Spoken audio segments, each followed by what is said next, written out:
Hi, thanks for tuning in to Mad Minds TV. I'm Trey Little. This week's focus is on emotional labor and how it can impact the workplace. This aligns with my academic and professional goals. 5 studies reviewed, and I gravitated toward a study called. It was published in 2020, and the author is. I'm paraphrasing from here, and the reference is below the video. The study starts off discussing emotions and their importance when it comes to expression in the workplace, because emotional expression can impact emotional impression. And it does this by providing a quote from an old airline video which says, "Smile like you really mean it." And it goes on to highlight that emotions can be traded like commodities, and that some emotions are far more profitable than others.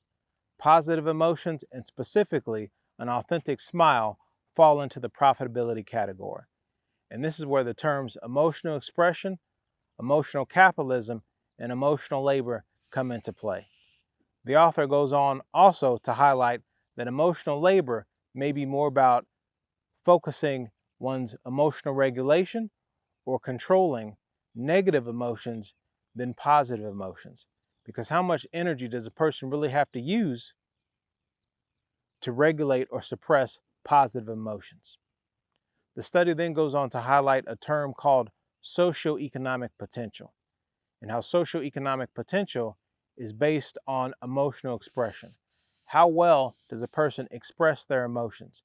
And when a person can capitalize on happiness, joy, and excitement to benefit their social image, to create a likable brand that people want to be associated with, that is a socioeconomic advantage, especially when they can cater it to their personality.